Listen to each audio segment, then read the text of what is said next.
What up? This is Sean, Lonegevity with the New Old Heads podcast. You're tuned into episode 430 with special guest Justin Hunte, a.k.a. the company man. We had a lot of good discussions this week. We talked about The Alchemist, him saying that he'd be interested in doing a project with Future. Also, the fact that The Alchemist and Erykah Badu are apparently working on an album, what that would sound like, if any of this would work, and, our thoughts on it. We also had a very, very, very needed and good discussion on the necessary and symbiotic relationship between hip-hop media and hip-hop artists and what that should look like in 2025. We also talked about if there's a responsibility to cover artists in the hip-hop space, even if we don't agree with the things they're doing, i.e. Kanye West. We also lastly talked about Timbaland saying that AI music is the only music that has soul. Yeah, I don't know. That's what you get on our full uncut episode, available exclusively on Patreon. Check the entire 2 hours out if you want to see everything. Otherwise, let's get into it. You're listening to the New Old Heads podcast, shot live every Tuesday at twitch.tv/newoldheads and released every Thursday at noon via bringingdowntheband.com. The show is brought to you by Coleman Dental, Indie CD and Vinyl. Support the show directly by becoming a member at patreon.com/newoldheads. You are now tuned in to the New Old Heads podcast. I am Major 7th, surrounded by the good brothers. Starting off with my man Jay Moore. How are you, sir? Doing well. Kicking my knot high, flapping but can't fly. You know the vibes. Game. My man Lonegevity. Hey, buddy. Hi, how you doing? Yeah. All right. My man DJ Jay Diff. What's happening, man? Salutations. Everything good your way? Everything's good, man. Feel positive. I like that. Yeah, man. Gotta stay copacetic. We got special guests in the building. Friend of the show, my man Justin Hunte, a.k.a. the company man. How are you, my brother? Active and awesome. I need that positive energy. That's what I need, man. 100%. Yeah, everything been good your way, fam? Everything's been great. Yeah. Everything's been great. It's been crazy year. Yeah. I think we thought the craziness was going to be last year, but there's a lot to talk about this year. Lot of foolishness on this internet. Way too much. Agreed. We just celebrated the year anniversary of Future and, putting out the Kendrick verse that kind of set the world on fire. That was a year ago, I think, a couple days ago. Mm-hmm. Yeah, so that was the epicenter, if you will. Time just disappears, bruh. It literally, I feel like what's this? It's just December, January. Now we going into almost half, like the first quarter will be over before you know it. Right. First quarter, it's basically crazy, over. Bro. Yeah, we were talking about that last week. Not Like Us came out in May. Yeah. I was like, wow, really? I thought it was later. But been whooping that boy's head. It's been dominating the year as if it came out later. Yeah, for sure. It's still in, I believe, the top 5 of Billboard charts. Didn't you say it was like 3 last I think week? it's like 3, and I think Luther is still number 1. Yeah. So he's been replacing himself on the charts because Squabble Up was number 1 at one point. Not Like Us went back to number 1 after the Super Bowl. So he's had 3 number 1s in just between now and March, between the beginning of the year and March. They're gonna study this run, man. This is a hell of a run. This run is crazy. Yeah. It's precedent.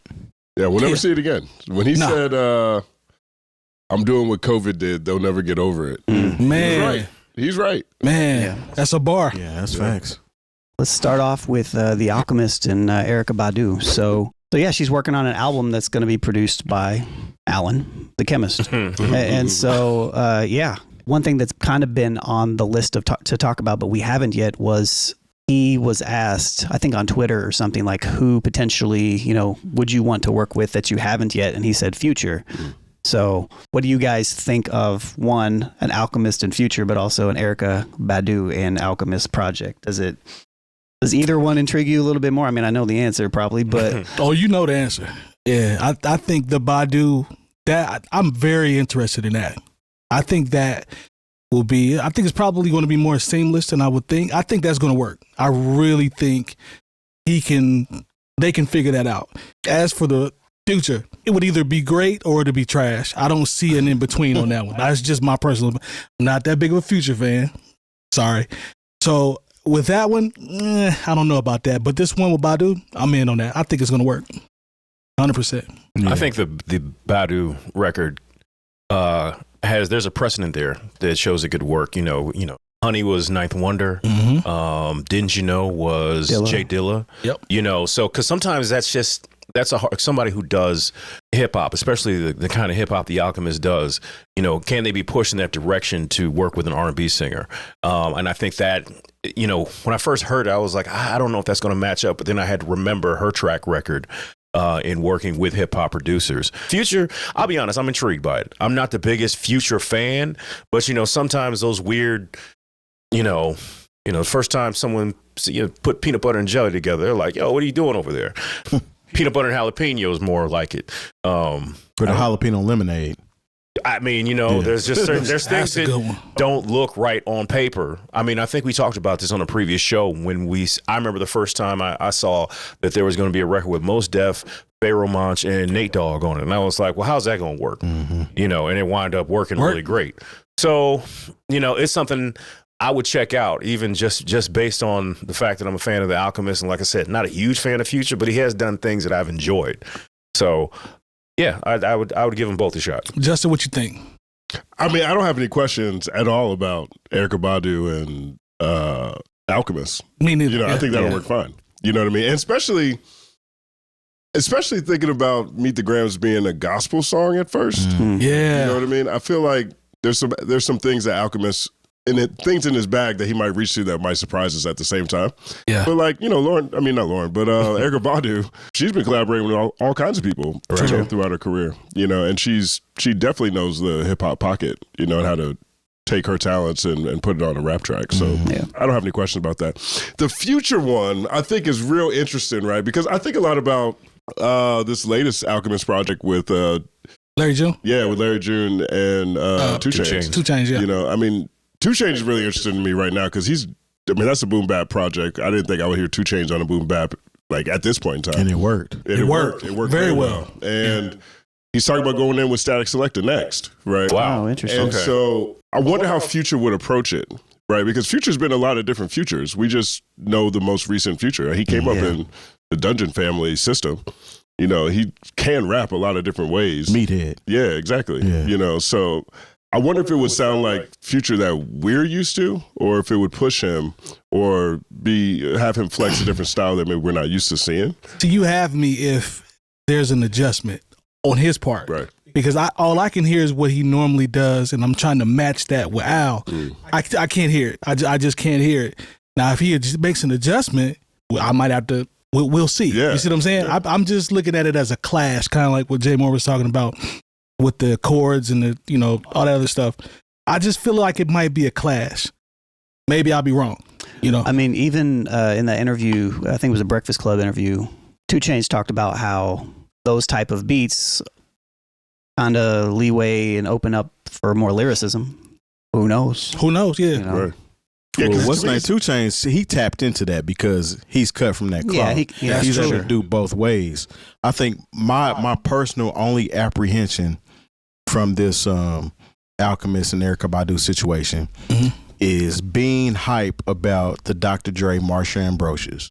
And I can't say that I appreciated that project like at all. Really? Yeah.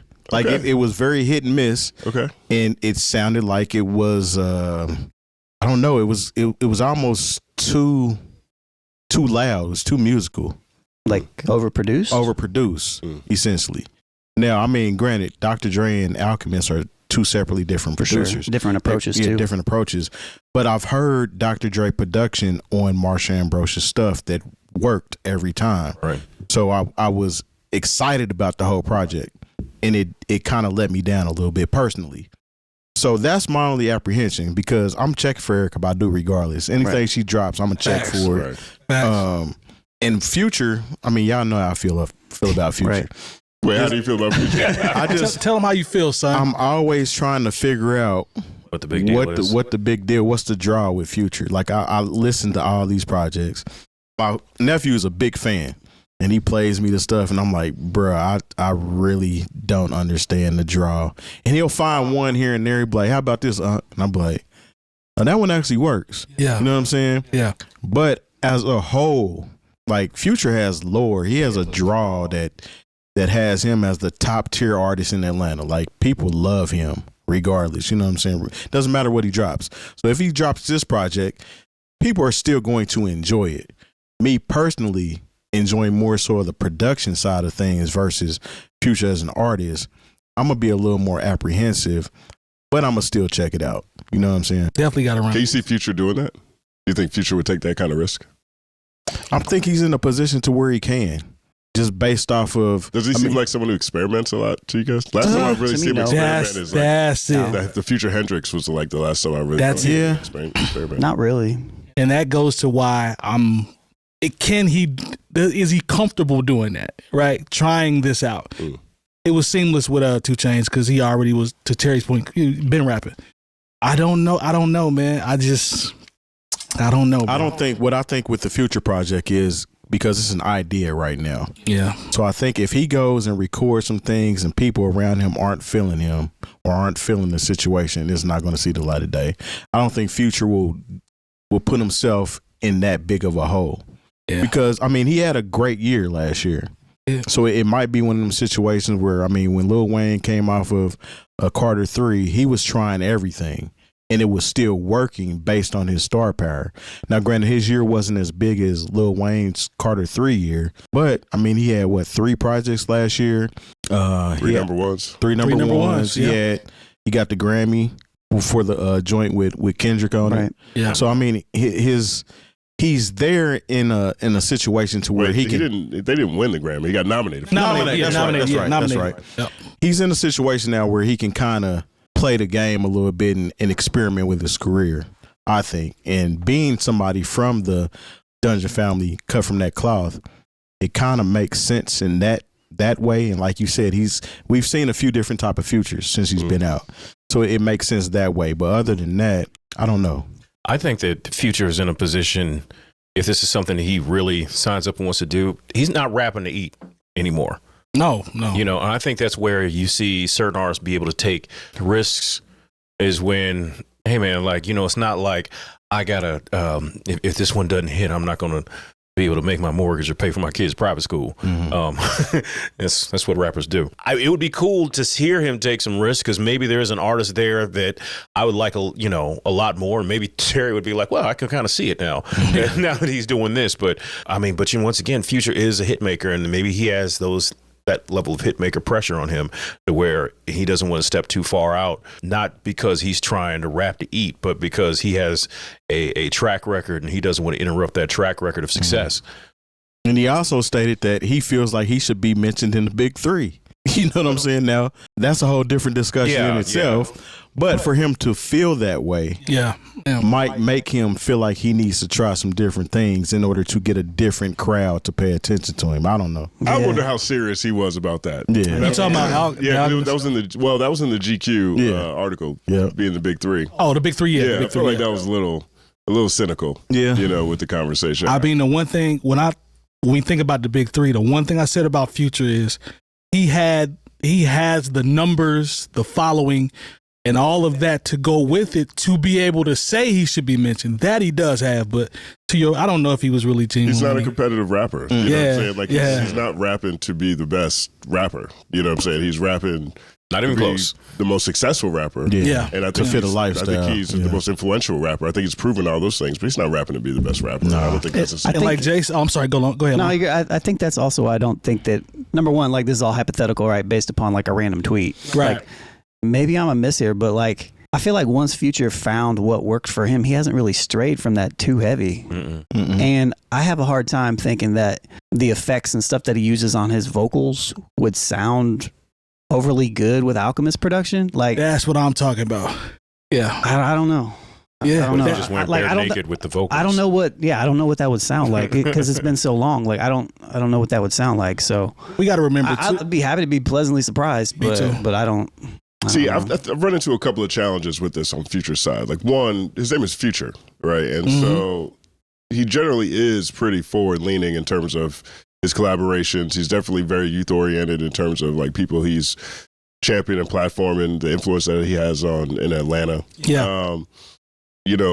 And no shade to Alchemist, but he's a traditional hip-hop producer. You know, I'm not sure how Future would look at that as, like, something he'd want to touch. And two, I actually think he should do something like that, because trap music as a whole is marginalized at the Grammys. And when I look at Future's catalog, he there is a lack of award-winning music in that capacity, right? Yeah. You know, if he said, let's take him seriously or let's take him cynically, when he said that he's in the big three, you know, he should be in the big three.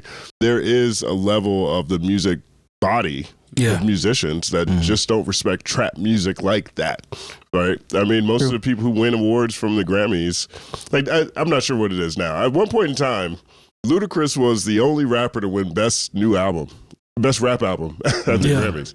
Yeah. Like Ludacris and then Andre 3000 and Outkast and those guys before, right? Yeah. Like, so like trap music is trapped in the trap in a lot of ways. And I don't know if it's respected in the same way when it comes to broader, you know, music heads, you know, music institutions and heads. And I think that is a gap in Future's catalog. Like, you know, I think doing something outside the box, unexpected for him, pushing into something, even if it is working with Alchemist, because Alchemist is noted, he is goated, he is, you know, one of the most respected producers on every level at this point in time. Worked with just about everybody. Doing something like that perhaps would have people look at him from a different angle so that his moments aren't stolen. I mean, he had 3 number ones last year. Yeah.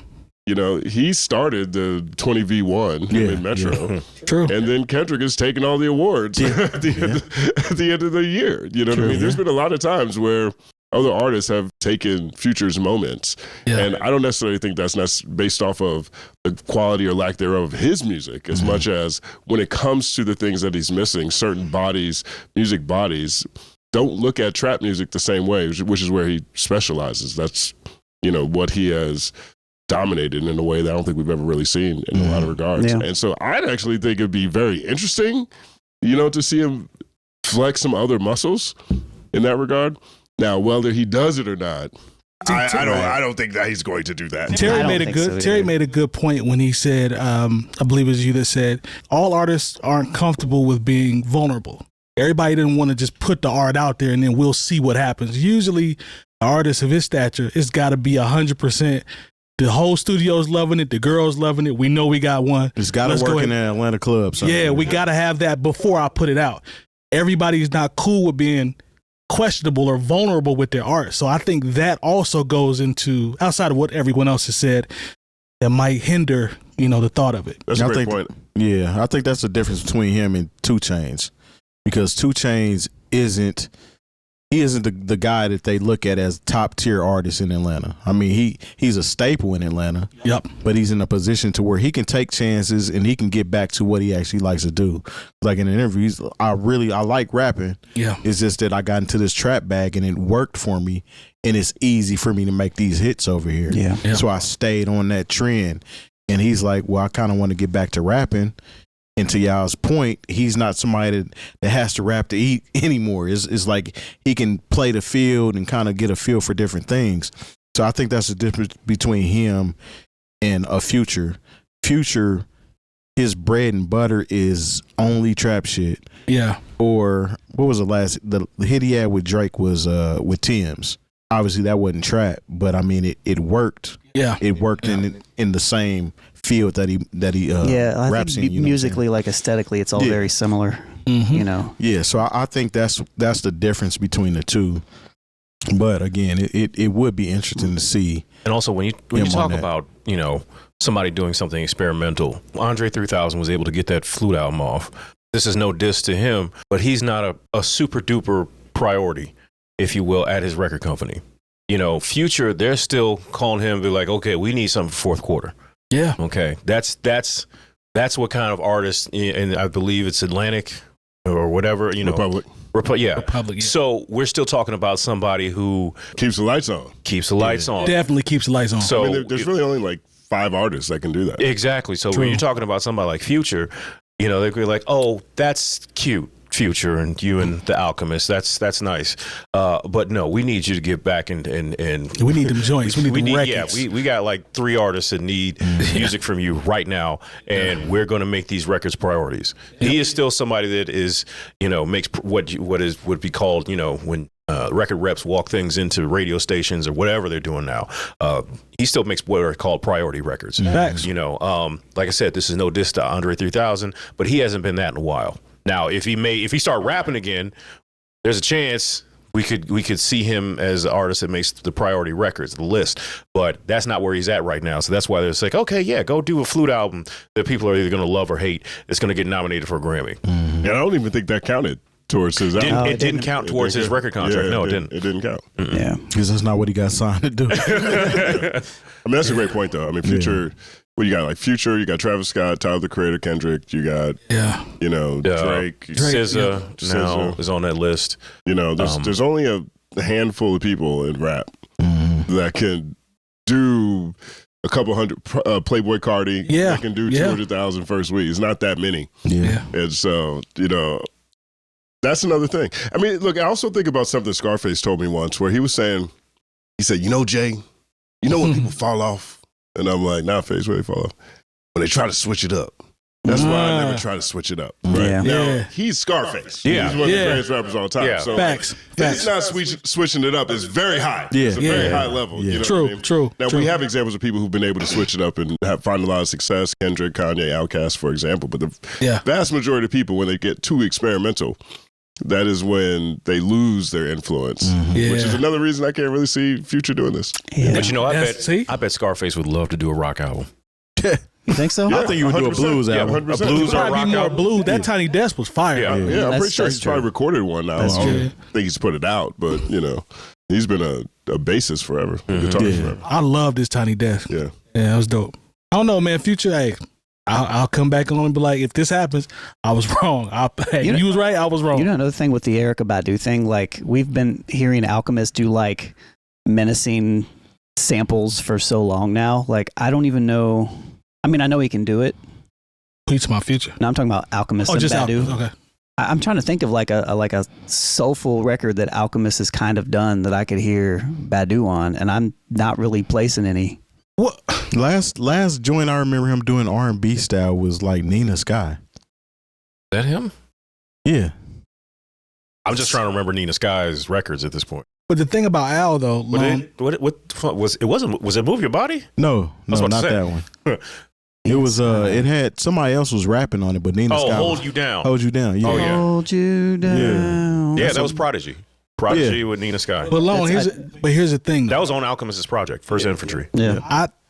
Because I know your producer. I totally understand what you're saying about the types of records he picks to sample from. Yeah, that's more so. But he's a person that if there's anybody that I would trust to be able to pick from another section of the record store feel like and still make it work, I think he's that person. I almost feel like in the same way that we're talking about, like this would be, like something that Future's, a step away from what we're known. Future. It's almost kind of in a very subtle way would be for Alchemist a little bit too, I think.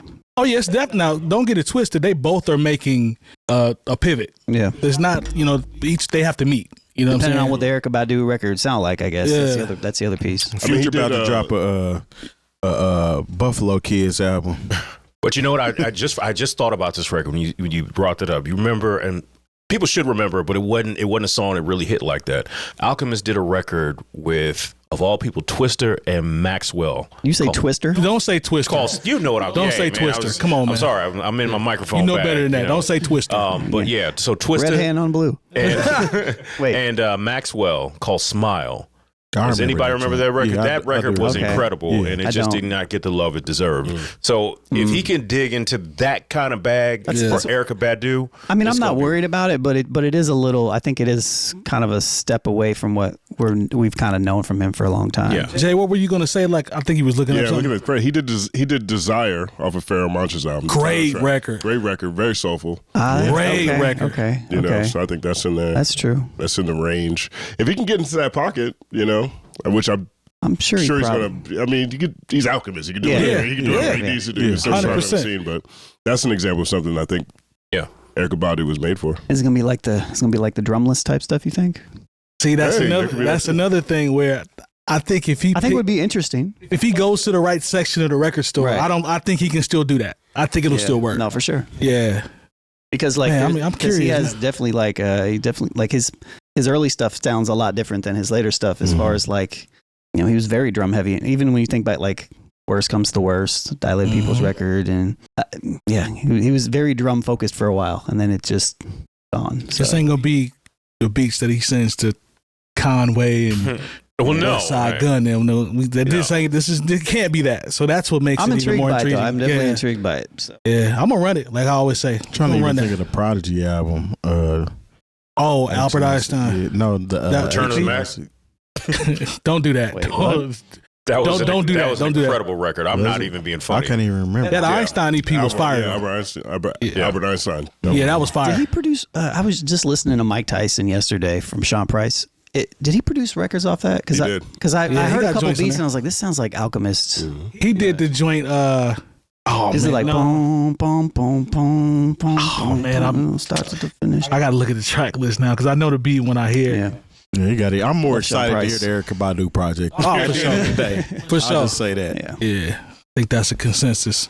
Thanks to our partners. Dr. Coleman of Coleman Dental is our go-to dentist. He's a longtime Indianapolis arts and music supporter located right in Broad Ripple. Our good friends at Indie CD and Vinyl operate one of the best record stores in North America. Shop new and used in their site or visit them in person. And the best way to support the New Old Heads is to visit our Patreon and become a member. All details on newoldheads.com. Recently on Cultural United, Justin's podcast that he has, Curtis King made a very interesting point in covering controversial public figures. New media creators in hip hop and everywhere else for that matter have a responsibility to showcase the attention to popular and potentially historic figures during figures doing reprehensible things. God forbid that this is the beginning of the end, and I mean the end for Kanye. I could see a time removed where people look back on him and say, was he really that bad? Your voice, all of our voices are so important, especially if we have opposition to it, not because of, I understand the idea of amplifying it and giving him what he wants, which is attention, but I don't think that he's understanding the other side of this. There are intelligent voices in this room that are bringing attention to things that will give somebody an entirely different perspective 50 years from now. Like I have it on my board. I have to remind myself whenever I'm like, damn it, do I want to drag myself here to do another Drake video about this lawsuit? And I say, yes, you do. For two reasons. One, you want to retire your mama this year. And two, there's going to be somebody who's going to look back at this time period. And I would hate for it to be one of these head ass YouTubers that I don't agree with. You know what I'm saying? You 100% right. And I want you to retire my auntie too. Let's go. But Moni, it's not my ministry. I'll let y'all do it. You can retire my auntie too. Shout out to Curtis and Moni. That's dope. Yeah. Everybody on Culture United. That's what's up. Absolutely. So with that being, it's your show. Do you want to talk about it first? I think I said it in that episode. I'm struggling with this latest Ye crash out. Call it marketing, whatever, but this is darker.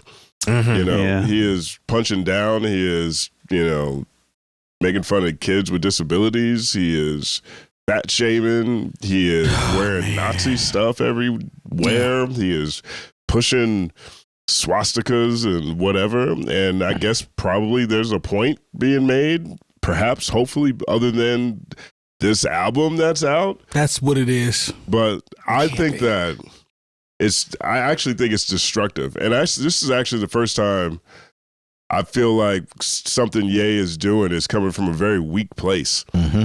Like he is pushing swastikas when we have literal Nazis in the White House. Yep.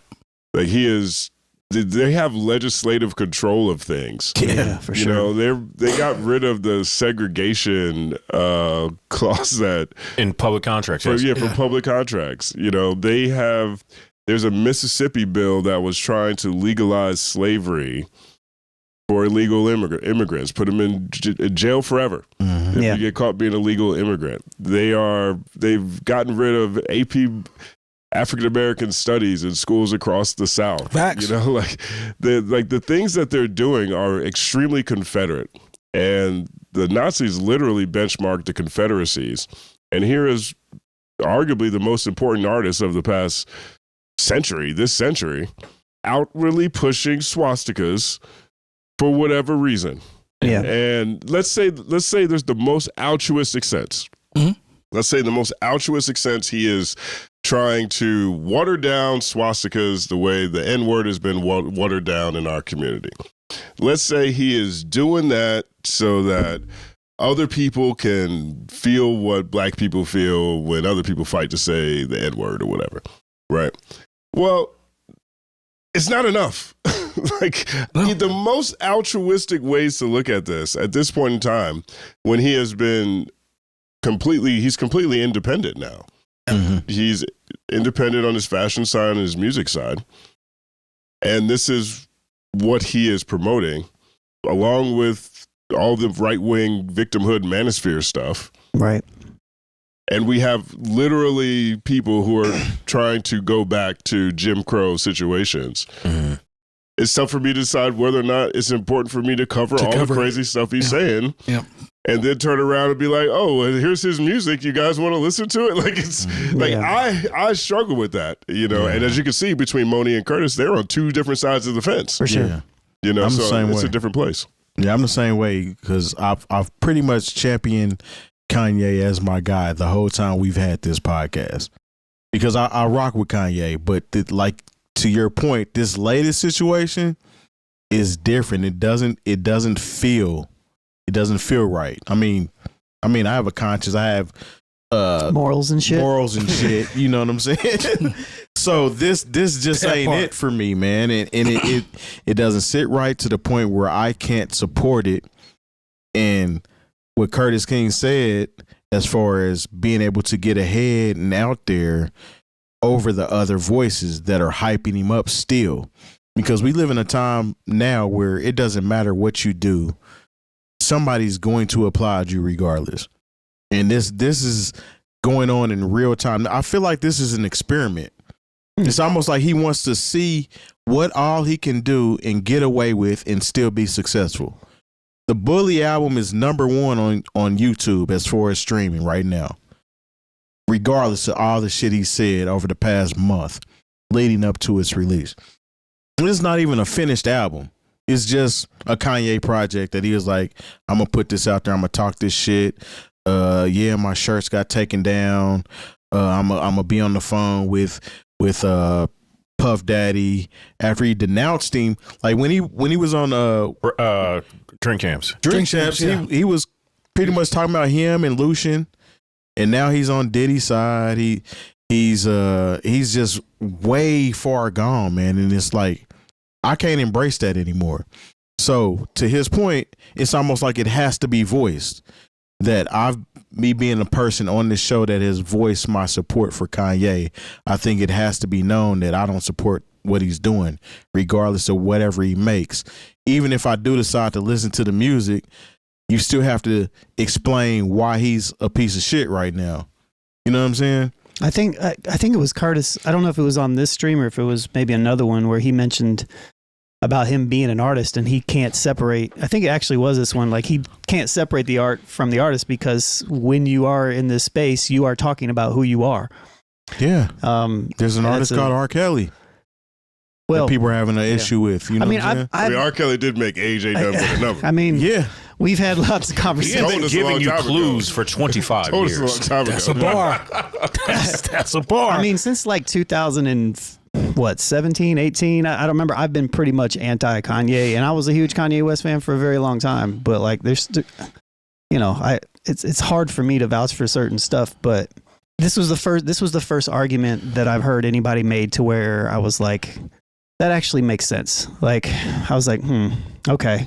I think there's a difference in, because like I said, I've been off Kanye for a minute. I just saw a level of hypocrisy in a lot of the things he said. And one of the things where I really checked out was I remember we talked about it maybe 200 episodes ago where I said, I hope he's not using God's word as a hustle. Right. And as far as I'm concerned, that's exactly what he did. Yep. The whole gospel and born again Christian and evangelical Kanye Sunday service was, I think all of that was a hustle. And when he realized his first hit was Jesus Walks, though. But once he realized Jesus wasn't giving him exactly what he wants, he's back and people who are of the church know he's back just in the world, and once he got what he could get out of Jesus and that evangelical side, Kanye, whatever. Now he's just back doing stuff that has nothing to do with the word of God. It to me, it just always feels like he's doing some sort of promotional run. So to the extreme. I've been saying it for years. I think what we, because we've had conversations about whether or not we even want to talk about Kanye West anymore, especially when it's not a lot. Yeah. But I think we need to talk about it maybe in context of the damage that it could be doing and where it is affecting society and the people when we see, okay, who is he catering to and how are they potentially being hurtful to not only people that we know, but in people that we care about, because we have to talk about it in those contexts as well. Because we just can't talk about it in the context of, oh, does this slap? Because at this point, we're way past that because slavery was a choice. Harriet Tubman just had slaves working for other people. He's got like I said, y'all are new slaves, despite the fact that, once again, I've said it before, Kanye West is the one that's obsessed with European cars, European clothes, and European women. Talk to him. And I just am at that place where, like, the things he says and the influence that he has, because once again, there's so many people who are just influenced by the fashion, the ridiculous and almost cartoonish displays of wealth, and the access to celebrity, that they don't care what he says and what he does. They'll try to say, oh, there's something else behind that. And maybe the something else behind that is he's just jerk and he's mean spirited. And, and he really believes these anti-Semitic, honestly, anti-black things that he's saying. And we can't just view these things out of context because we really loved, spaceships and Jesus walks, and that's the conflict for me, because like I said, I still love those records, but I almost feel like the person who made those records left us a long time ago. I think to your point about and then I'll get out the way, but you mentioned about, the space that we're in right now, like the internet is very highly right wing right now. Like there was a study done recently that like pinpointed all of like the biggest media pieces or personalities / resources, and it's like right wing, and then a left wing person in here. But it's like there needs to be a normalizing of this. Well, there needs to be some sort of counter to that out there, at least available, even if it can't compete with it. There has to be something, in my personal opinion. Kanye did the interview with Academics. Did he actually do it? Yeah. And Academics said he wore a black Klansman outfit. Oh, my God. And he said that when he went to the hotel room, Kanye had a bag that only had 3 things in it. I can't remember what one of them is, but one was a black Klansman outfit, and the other was a white Klansman outfit for the conversation. Now, I detached emotionally from Ye when he put the red hat on. When he said slavery was a choice, that's when I was like, man, I can't be this invested anymore. Yeah. He's provided me all kinds of inspiration and motivation at various points in time. He worked at the Gap. I worked at the Gap. Me too. It was great to hear. You know what I mean? Yeah. But I stopped being emotionally connected to whatever he was doing. And truthfully stopped defending him in the same way. I just kind of watch and read. Yeah. And, you're right about that. The broader culture is extremely right wing. It's extremely Confederate. It's extremely Nazi. People like to be associated with a winner, and that's right. For whatever reason, those seem to be the people winning right now. And the people who crash out the most, like the trolls, the biggest trolls. Absolutely. Those are the ones who don't really seem to have repercussions. Yeah. Because, that is the energy of the era. You have Happy Dad, who was thanked by the Trump administration after he was during his victory party. Happy Dad sponsors a lot of right-wing stuff. You look at, Drake and Happy Dad and Steak, or Academics and Happy Dad, or you look at Joe Rogan and you look at whoever, the biggest media outlets are that. Yeah. So he has a lot of voices that agree with him.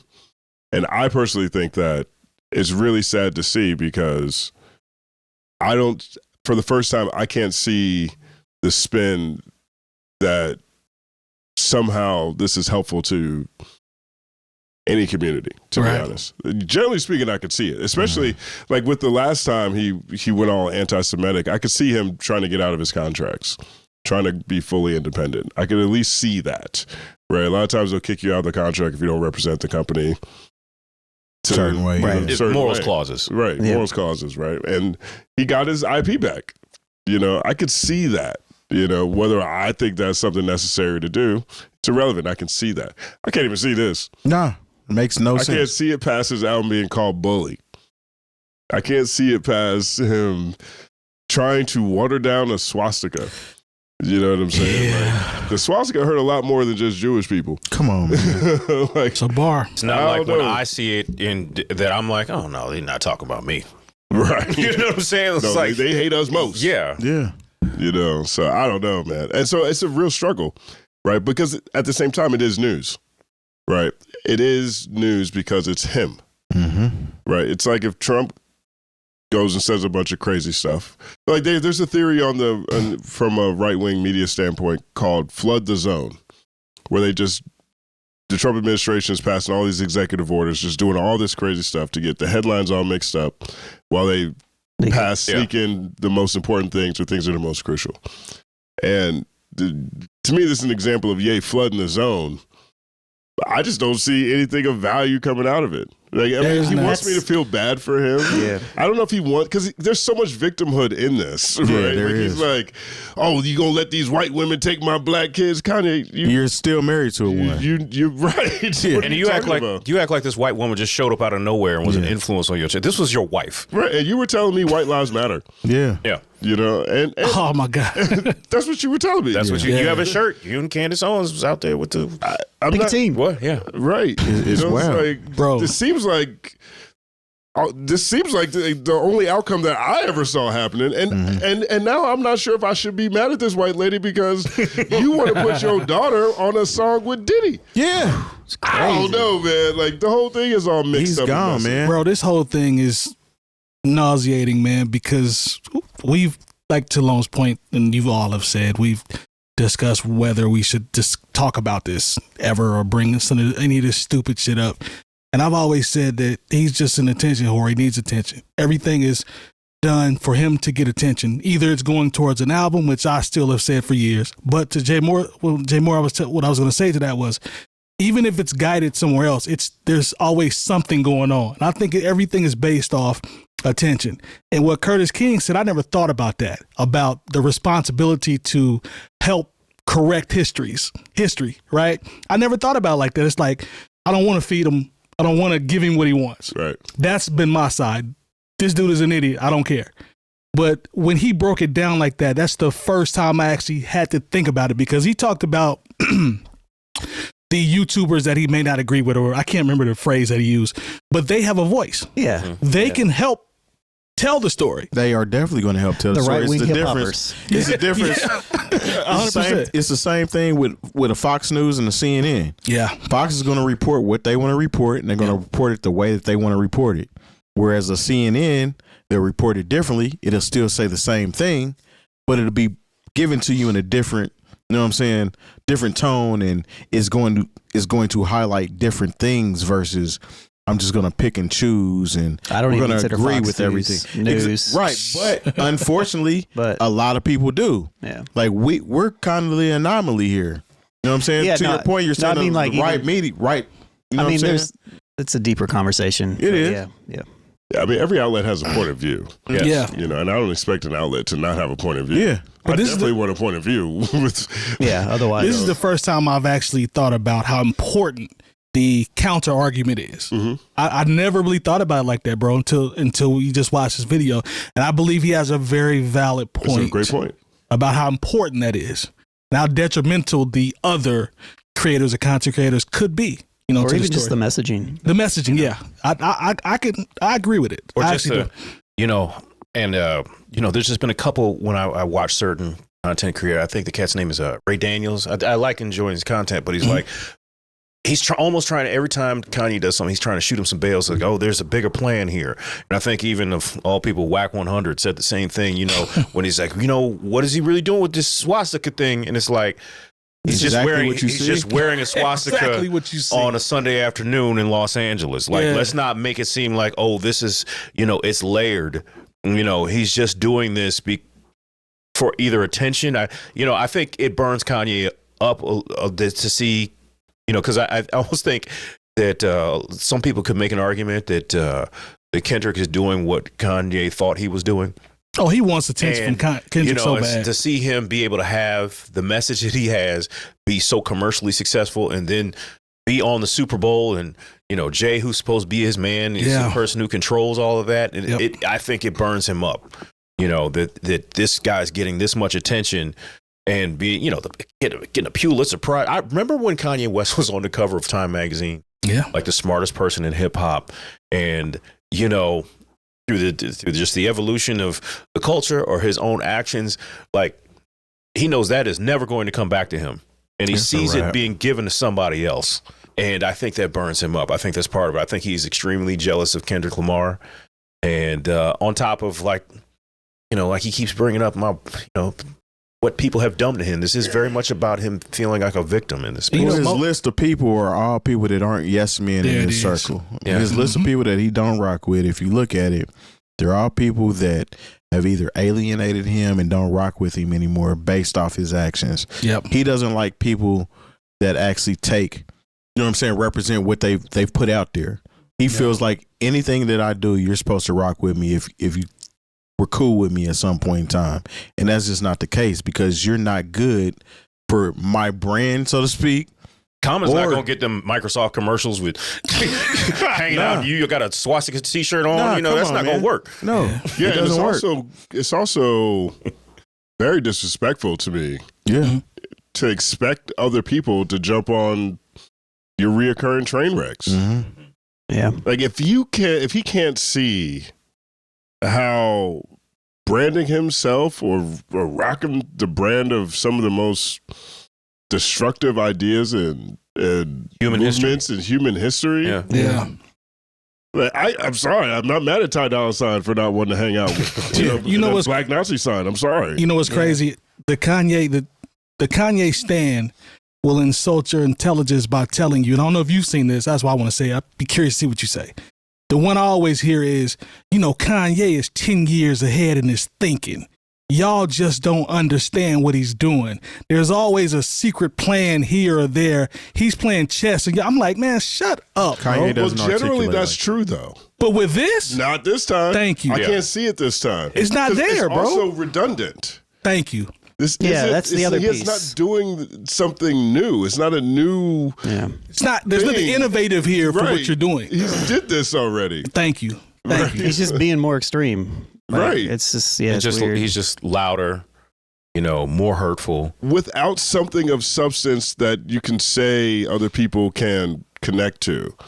Like maybe aspiring Nazis can connect with this, but every other time I could at least see a guy who is fighting for his own independence against big power structures. Mm-hmm. Now I see a guy talking about kids and their disabilities. Come on, man.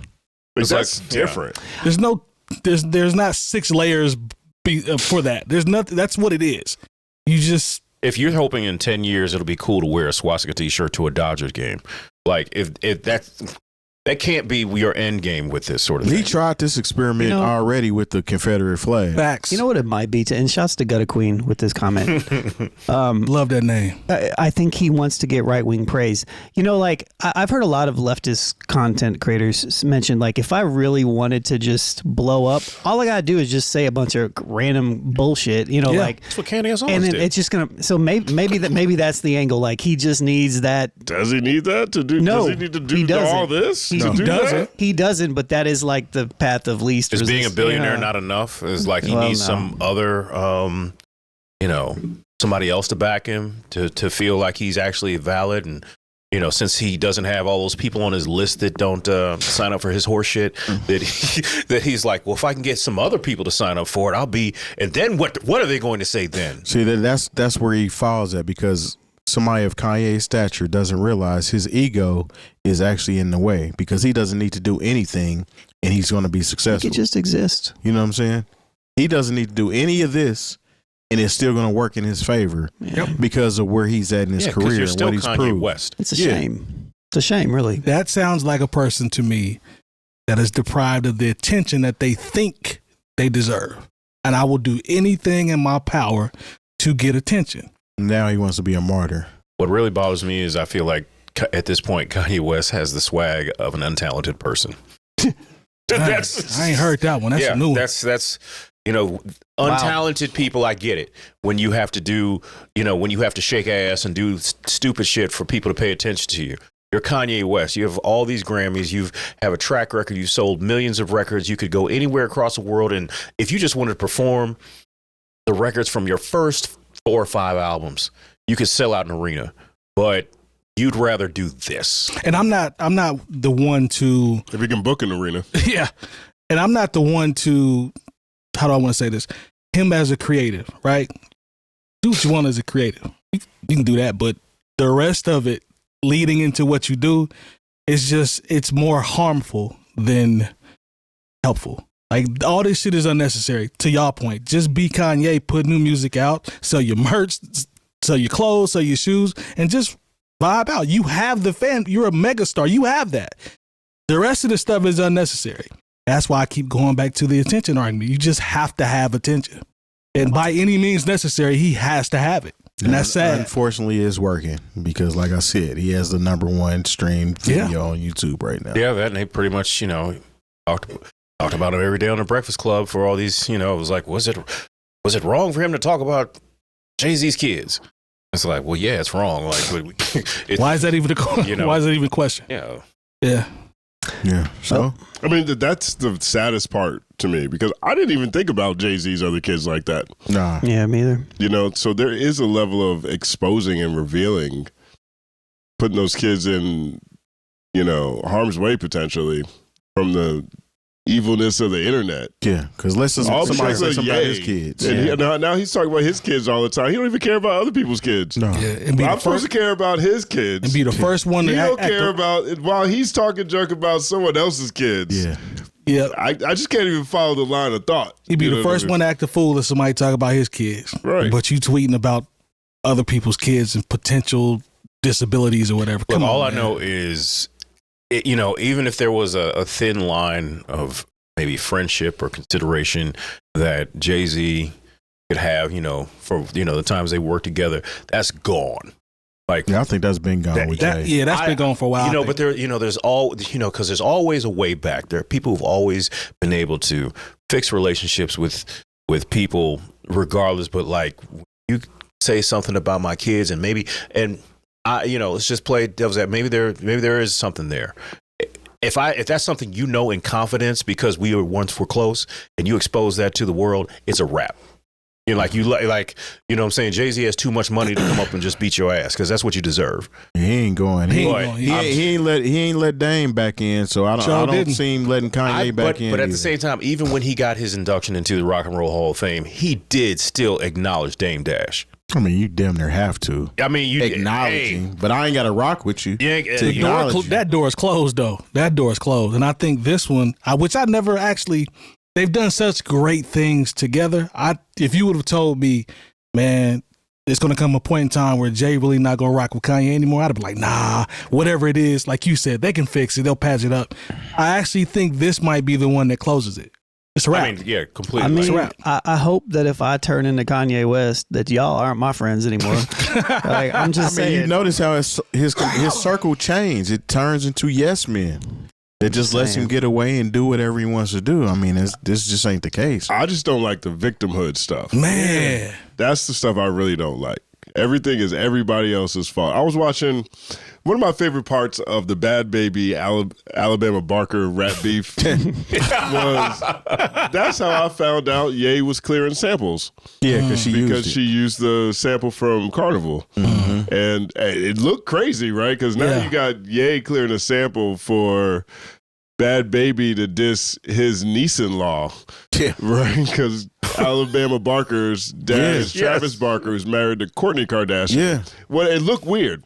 And so he popped up to clarify it. He said, don't put me in none of this. I didn't know what it was. I'm just clearing samples because no one will clear my samples. It's really tough for me right now. Well, you're the one who made it tough. You're Imagine the one that. who made, like, every step is someone else is doing something wrong. Because before you went crazy, all those samples got cleared.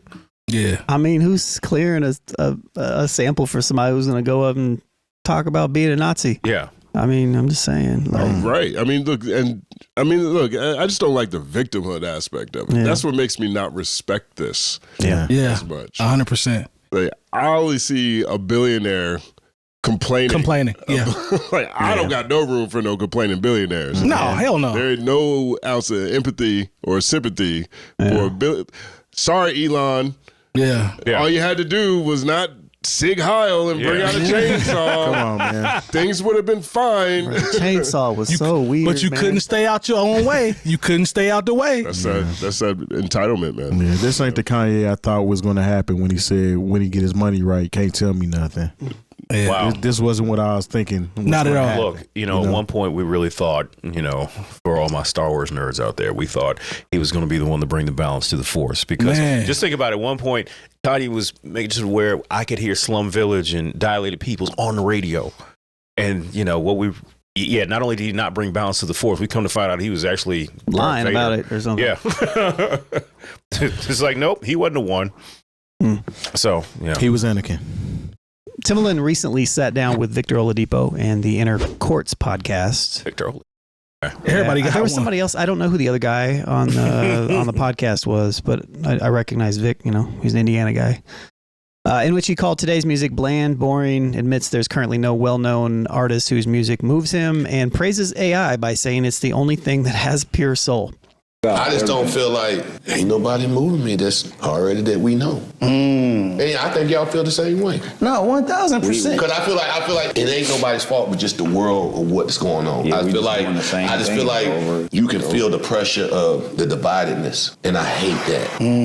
You don't see no reconcile to this whole election. Is divided us. Yep, 1,000%. And what I mean by that, it divided the music. The music sound bland. It sound boring. And which we talk about AI and artificial intelligence, but shucks, that's the only thing that has a pure soul right now. That you can create something and just express your true feelings, and it comes out beautiful. But ain't no song right now, and y'all gotta admit, this grabbing you.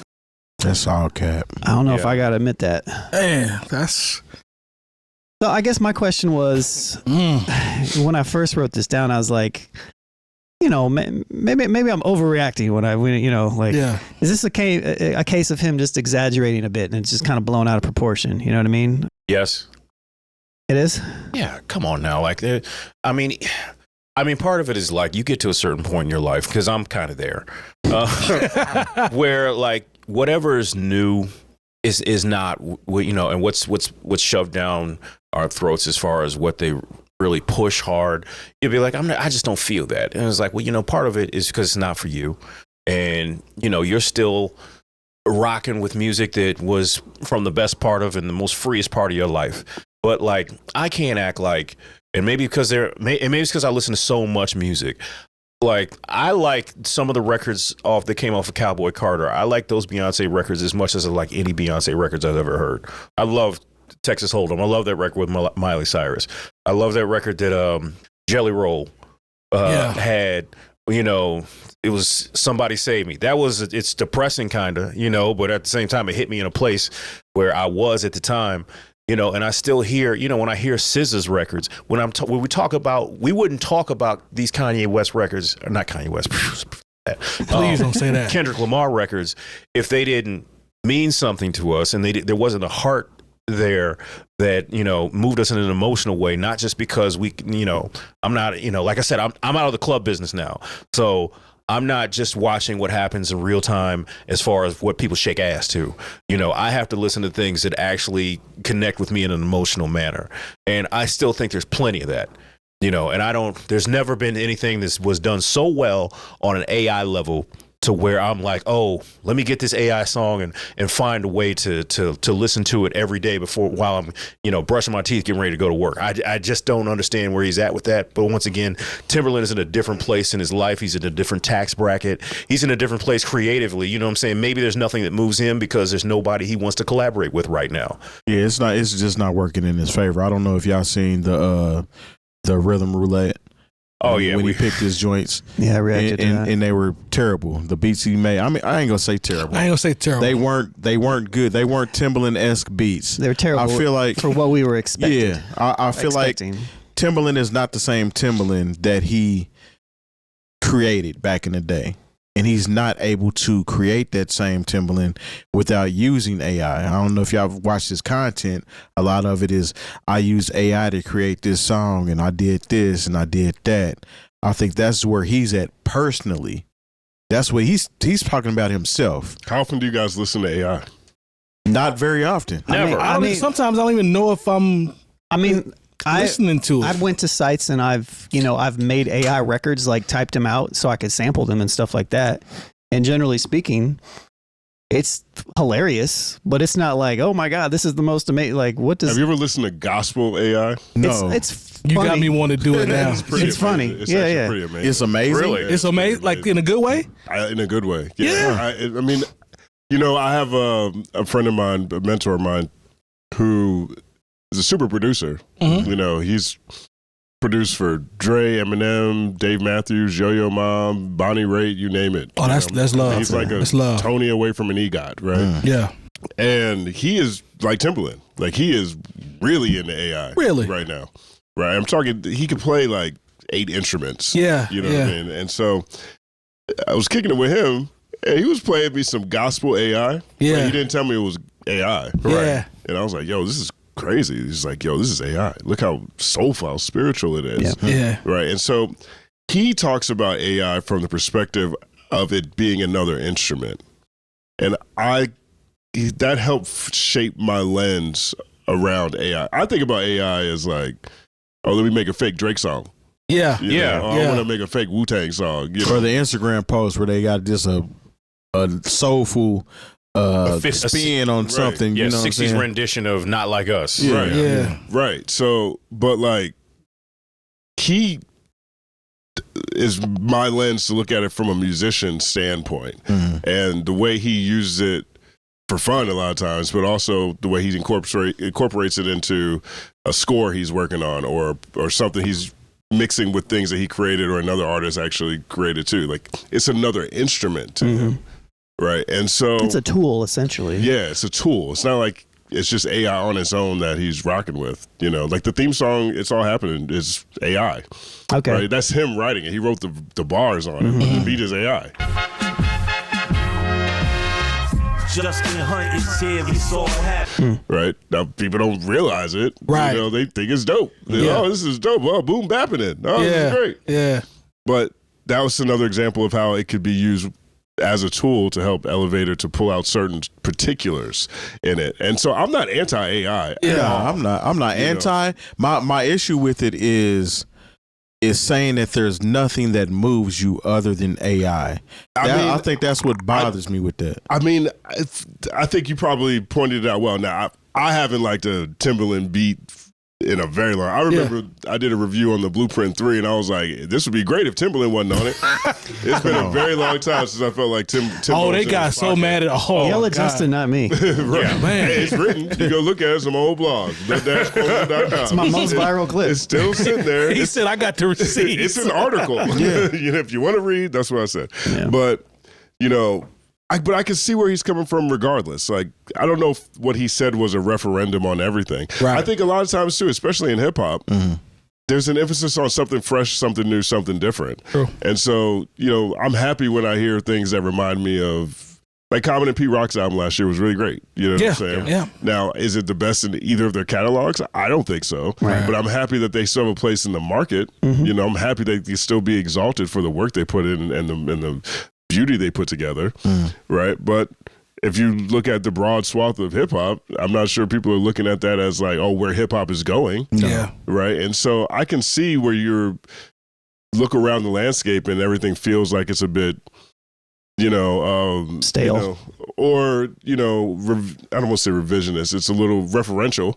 Everything refers to something else, except for maybe Playboy Cardi. But, there's a lot of debate on how good this Playboy Cardi project is for a lot of people. I like the Playboy Cardi project because it's more palatable for me. I'm not a rage artist. I'm a rage fan. I don't want to listen to rage music for a festival in the gym like that. I'm not trying to listen to it on my free time, so I like this one.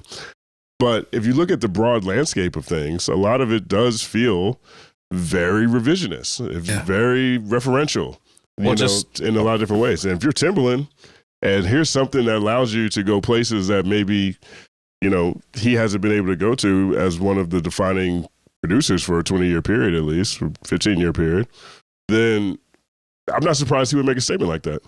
I can see it from a creative standpoint.